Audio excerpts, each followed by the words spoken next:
ನಮಸ್ಕಾರ. ನನ್ನ ಹೆಸರು ವಿಧಾತ್ರಿ.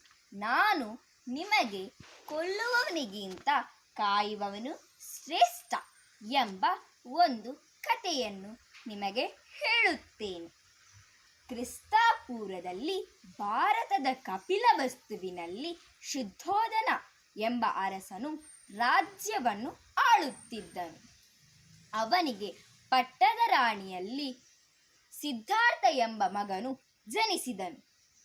ಇವನು ತುಂಬ ಸುಂದರನು, ದೃಢಕಾಯನು, ವಿವೇಕಿಯು ಹಾಗೂ ದಯಾಪರನಾಗಿದ್ದನು.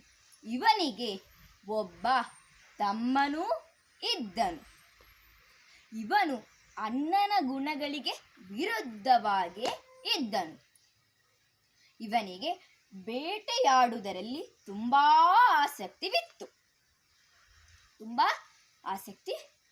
ಒಂದು ದಿನ ಇವರಿಬ್ಬರು ಉಪವನದಲ್ಲಿ ಸಂಚರಿಸುತ್ತಿದ್ದಾಗ ಒಂದು ಮರದ ಟೊಂಗೆಯಲ್ಲಿ ಪಾರಿವಾಳವು ಹಾಗೂ ತನ್ನ ಮರಿಗಳ ಜೊತೆಗೆ ಇತ್ತು.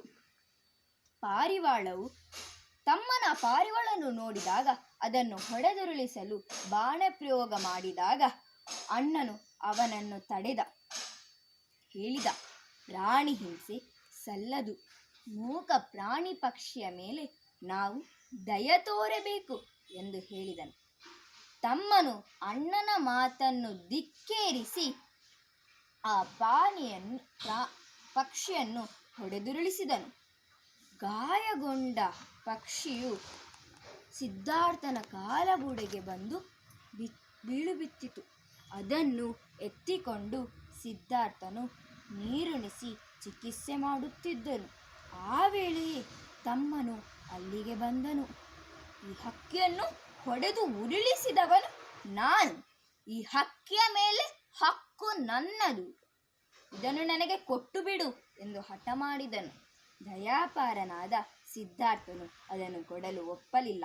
ಆ ಹಕ್ಕಿಯ ಮೇಲೆ ಹಕ್ಕನ್ನು ಚಲಾಯಿಸಲು ತಮ್ಮನು ರಾಜನ ಬಳಿಗೆ ಹೋಗಿ ದೂರು ಕೊಟ್ಟನು. ರಾಜನು ಸ್ವಲ್ಪ ಯೋಚಿಸಿ ತನ್ನ ಇಬ್ಬರು ಮಕ್ಕಳ ದೂರನ್ನು ಕೇಳಿದನು. ಆಮೇಲೆ ತನ್ನ ಹಿರಿಯ ಮಂತ್ರಿಗಳಿಗೆ ಅದನ್ನು ತೀರ್ಮಾನ ಮಾಡಲು ನೀಡಿದರು. ತನ್ನ ಹಿರಿಯ ಮಂತ್ರಿಗಳು ಚರ್ಚಿಸಿದರು.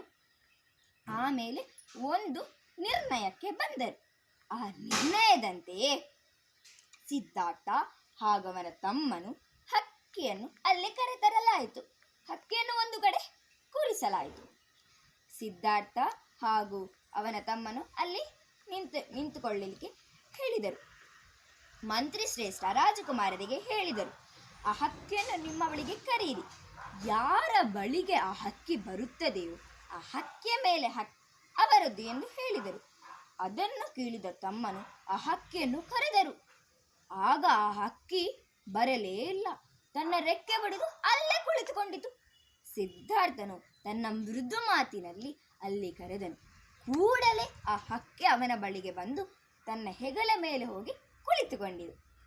ಆಗ ಮಂತ್ರಿಗಳು ಪ್ರಕಟಿಸಿದ ನಿಯಮದಂತೆ ದಯಾಪಾರನಾದ ಸಿದ್ಧಾರ್ಥನಿಗೆ ಆ ಹಕ್ಕಿಯನ್ನು ನೀಡಿದರು.